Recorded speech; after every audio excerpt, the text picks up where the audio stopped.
Welcome to the March to a Million podcast with Greg DuPont, founder of the Wealth Solutions Network. In this podcast, Greg shares his journey to positively impact 1 million lives by creating an army of financially minded attorneys who embrace an expanded role in their clients' lives.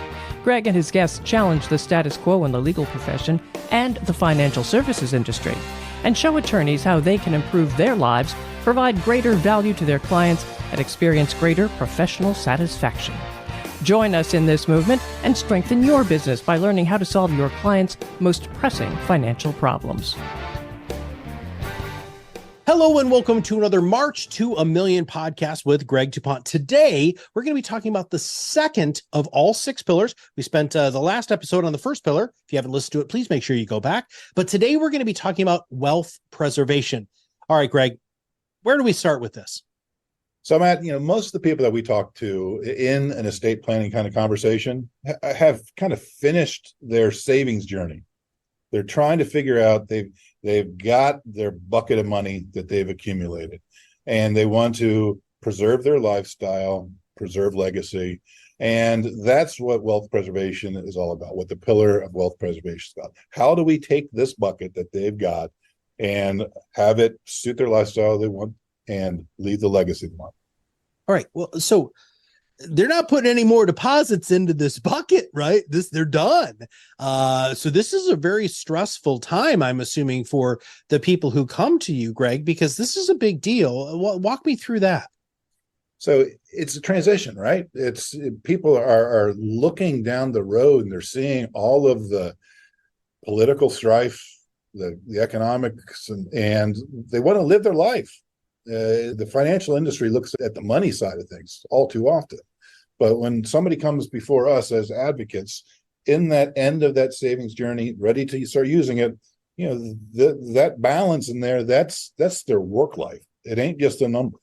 And they don't want to have it at any more risk than it needs to. They want to make sure that that 30, 40, 50 years of savings is going to take care of their future. And none of us know when we're going to pass away. And that's the challenge of this thing. We got to figure out how do we make that last as long as they do. And if somebody else has different plans for us than we do, and we end up checking out this journey early, how do we make sure that it goes to the people that we want it to go to in the most tax efficient and protected manner as possible? Well, let's talk about the 3 secrets that are involved in wealth preservation. Well, first of all, most of what the current investor has been taught, kind of the lay investor, most of what they've been taught is not correct anymore. That's the first secret, that we've been lied to. That's a heck of a secret, bro. Holy Moses. The second one is, for the financial advocate, patterns drive strategy.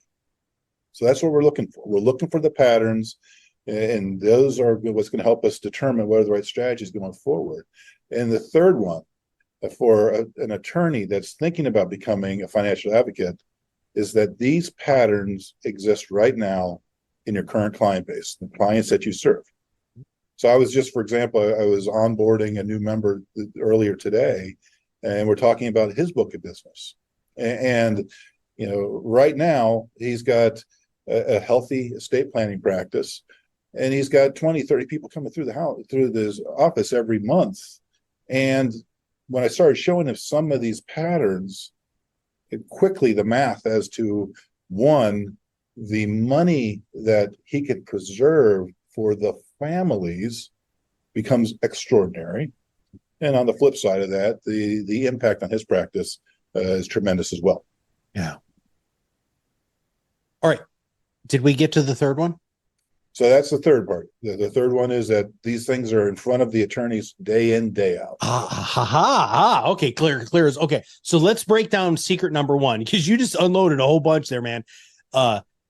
Much of what you've taught isn't correct. I mean, we could probably spend the whole rest of the time talking about this, but give us maybe the not the 30,000 foot view. Let's go like a 5,000 foot view. Where are we going with this?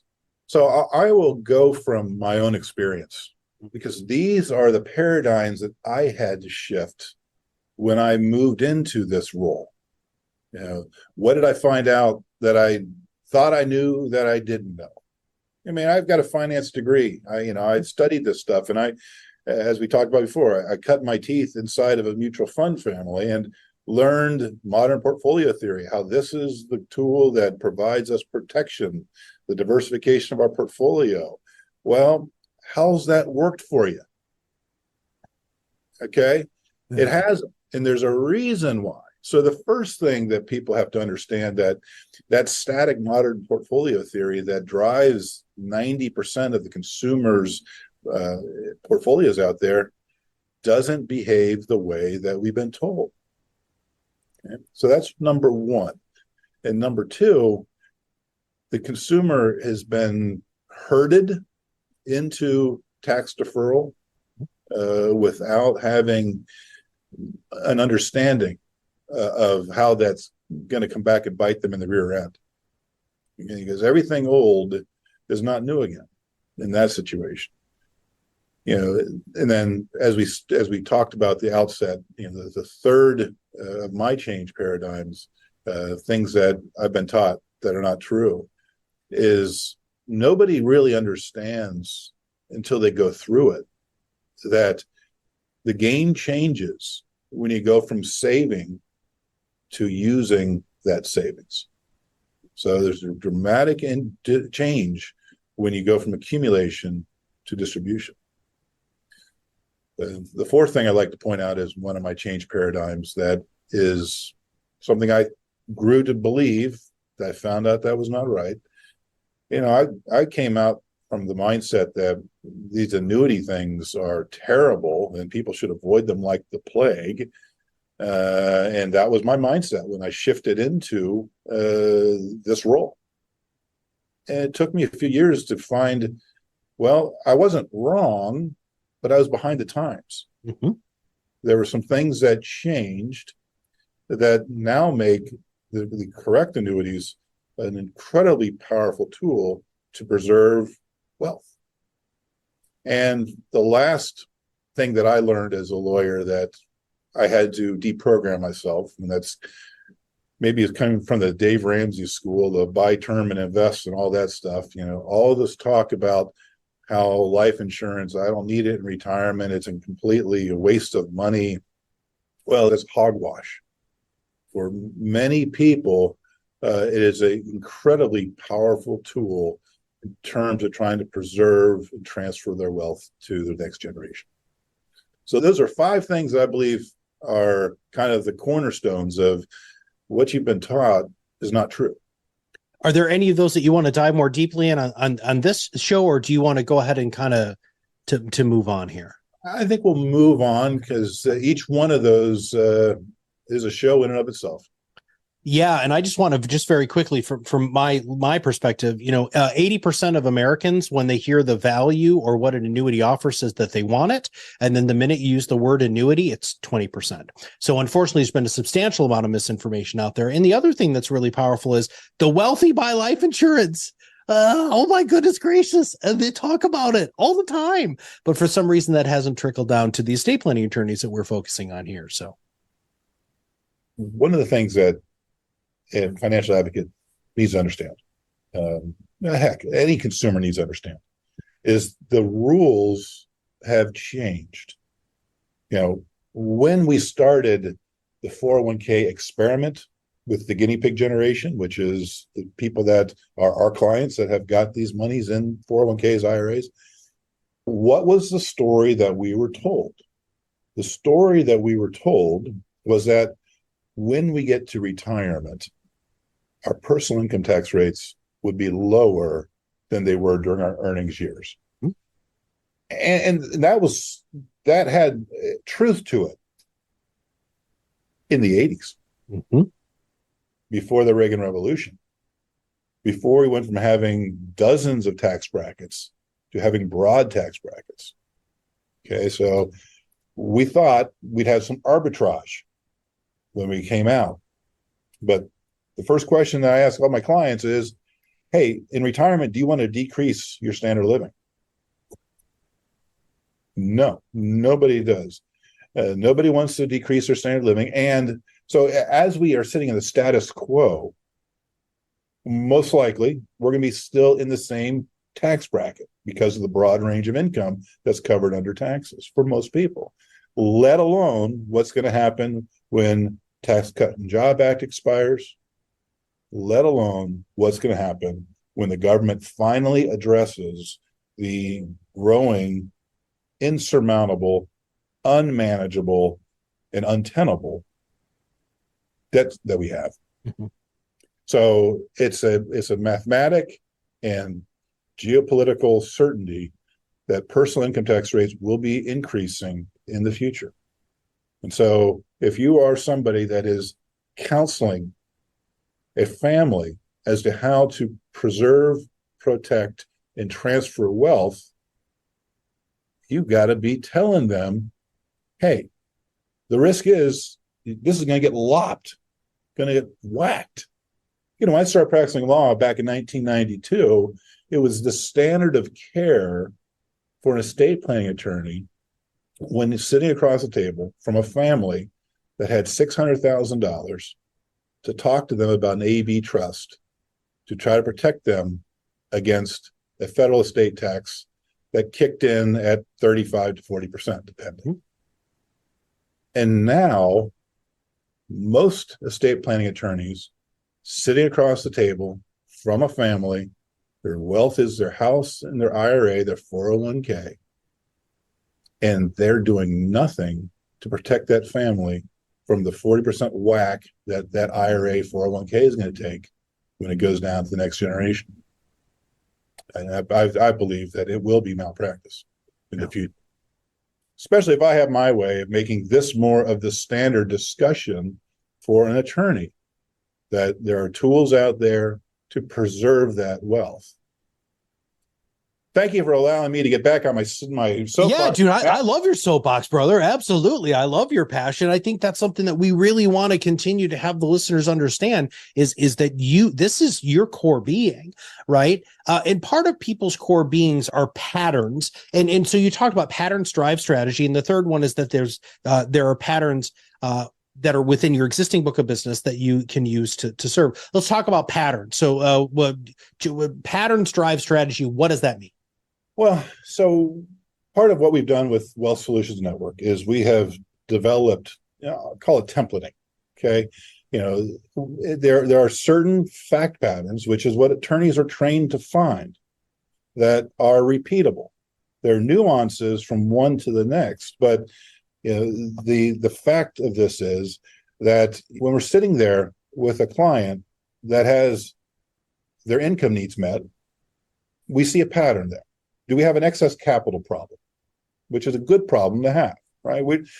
But are we sitting there across the table from somebody that has their income needs met, that they now have a balance in their IRA, their 401k, that is going to grow, most likely? Well, that's a pattern. When we see that, we know that we can fix that problem. How do we fix that problem? We fix it through Roth conversion, through managing the income, through shifting monies into other tax-free accounts, those type of things. So that's a pattern that an attorney can see and grab a hold of. Another pattern, it's when we're sitting across the table of somebody that's worried about the cost of long-term care. That's a pattern that there are solutions for. And so all we need to be doing as advisors, attorney advisors, financially minded attorneys, is looking for these patterns and seeing, okay, this person is in a situation where they're worried about long-term care. They've recognized that if one of them goes to nursing home care, the whole bucket essentially is at risk. So let's fix that problem. And so you don't need to be, as we talked about before, the rocket scientist. Mm-hmm. We don't have to worry about some of that detail that I used to need to worry about, because we have solutions that are productized so that the fiduciary minded attorney can pull the product off the shelf, the solution off the shelf, and say, this is our solution to your tax problem. This is our solution to your long-term care problem. This is our solution to your desire to protect Johnny's inheritance from Johnny's wife. So the last aspect of patterns is everything that you just outlined. The attorneys that are listening to that are saying, Greg, I just had that conversation with somebody, they were concerned about A, B, and C. How does this system, and with this last component of this pillar, how do you help attorneys look at their existing book of business, their existing client base, and tease out these patterns so that they can start bringing these solutions to their clients? As we continue to evolve and build our systems to deliver this for everybody, this year's been kind of a soft rollout. Mm-hmm. And as I've been working with other attorneys, bringing them into my system, showing them how to do this, we're developing standardized procedures, checklists, protocols, so that they are confident as they go in. So, for example, the attorney I'm working with today, we've gone through an analysis of his existing practice. What are the people that are currently appearing before him based upon his marketing, and saying, okay, what are we seeing? Which of these fact patterns are we seeing? And now, as we're going into his individualized coaching, we're going to go into, these are what I call the core three for him, solutions from what his book is giving him. And now we're going to teach the core three, and we're providing the solution. So he's got the understanding of what he's doing, the confidence to go in front of that client and say, hey, where you're heading here, you've got this excess capital problem. Here is the solution to that problem. Do you want to solve it? Because problems do have solutions, and problems have prices, right? Yeah. Pay me now, pay me later. The IRS is going to get paid. So how do we fix this?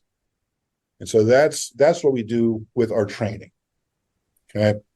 And as we continue to evolve and build this out, we are at kind of the base level of membership, as well as some of our social media stuff. It's our mission to train more and more attorneys to look for these patterns, and whether or not they decide to go all in with the process and become licensed to generate additional revenues. Well, the intention and the goal is they're going to be more attuned to these solutions so that they can at least tell the clients, hey, I've identified this problem and there are solutions. And you need to go and, if you don't want to do it with me, I can't do it. I can hook you up with the group that does it for me. Mm-hmm. Or go back to your guy and say, hey, guy, these are solutions that I need for my family and my life, not you. Yeah, not you is really important. Let's talk about the gentleman or the attorney that you met with today, right? And when you were walking them through this process, what were some of their responses? How did they feel about going through this with you? Tell us a little bit more about the story of that interaction today, please. Yeah, so we're now in our third coaching session, having discovered the nuts and bolts of his practice. And as I told him, I said, Mike, as I look at what you're telling me about your process, we can add these three components in right now, and we've got a 120-day action plan that's going from square one to revenue. And my intention with him is that there will be revenue generated for him within 120 days. That is, in his case, a exponential factor above what he's invested in the program, because he's already got the clients. Yeah, he's already got that, and he's dealing with all kinds of personnel issues, trying to scale up and trying to get other attorneys in. And I'm Mike, we can put more money in your pocket. You're going to deliver a better outcome to your clients, and be a hero to those families that are otherwise going to be losing, in his case, because he lives in a estate tax state, hundreds of thousands of dollars of leakage that we can prevent. And he's incredibly excited about what's happening, the ability to do this. He's going full bore into this, and he's reflecting upon all the families that he has helped, that he can go back to and help even more. One last question about the pattern, and we'll go ahead and wrap today's show up. Is this something that attorneys can do to past clients? Right. So, I mean, we're looking at existing books of business, and you and I both know that, if you're seeing 20 to 30 clients a month, you're looking at what's ahead of you and what you have in your pipeline. Is this something that estate planning attorneys can go back to previous clients with and utilize this system to generate more business from past people who have had trust work done? So our 120-day action plan for him starts with awareness and looking for these opportunities with the people that are in front of him. Mm-hmm. So we can kind of cut our teeth with that. And then it moves on into, as we go through the end of the 120 days, now we've gone past the core three that we're going to focus on, to get laser focused on, into some of the other elements, the other pillars, as it were, that he can then go back to his book. And throughout this whole thing, as I was telling him today, it's like, what I'm trying to do for the attorney that we're onboarding is trying to balance the amount of work you got to put in to get this and results, because this is all designed to be just kind of a bolt on to an existing practice for those that have got a mature practice, mindful that the ultimate goal is to develop deeper relationships, generate more volume and more not volume, but more profit, mm-hmm. and free up time. And so that's what it's all about. Yes. So the short answer to your question is absolutely. Go back to the book, and now that you've seen these patterns, you know that you've got people back there that didn't take X, Y, and Z actions that we can now help them with. Right. All right. My favorite question for you, Greg, is what should I have asked you that I didn't? You should have asked me why. So, we talked about the taxes and all that. And the core of wealth preservation in my mission on that is, for years, the press has talked about what would be an unprecedented generational transfer of wealth from the 401k generation to their chosen heirs. And the whole core of why I'm doing this is to wake people up. Because if we don't take action, and we as attorneys that are in a spot to affect the families, if we don't take action, there is not going to be this transfer of wealth. There's going to be an unconfiscated or unprecedented confiscation of wealth from the IRS, from the nursing home industry, from the medical industry. And attorneys that jump into the breach have the ability to take a look and affect these lives. It's going to save trillions of dollars that's otherwise going to be pissed away. Mm-hmm. That's my why, Matt. All right, brother. That was fantastic. All right, everybody, listen, if you didn't listen to the overall wealth management episode, that was our first one. Please make sure that you do that of the 6 pillars. We had a couple before that. Today, we talked about wealth preservation. In our next episode, we're going to be talking about wealth enhancement. All right, give us a quick preview of that before we wrap up the show today. So wealth enhancement, everyone that we're talking about, we're basically have started with, we've done our savings, but how do we make it grow? How do we affect broader? How do we maybe satisfy other goals? We've got ourselves where we need to be, and free ourselves for a future of greater contribution. Perfect. Perfect.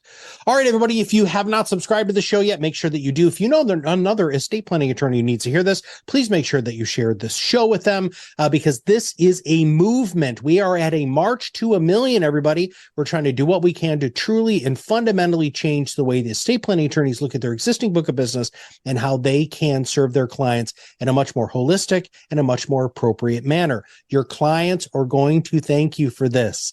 They're going to tell their friends about this, because you're doing something that most other attorneys are not doing. So if you have not subscribed, please make sure that you do. Please make sure you share the show. And for Greg, this is Matt Halloran. We'll see you on the other side of the mic very soon. Thank you for listening to the March to 1 Million podcast.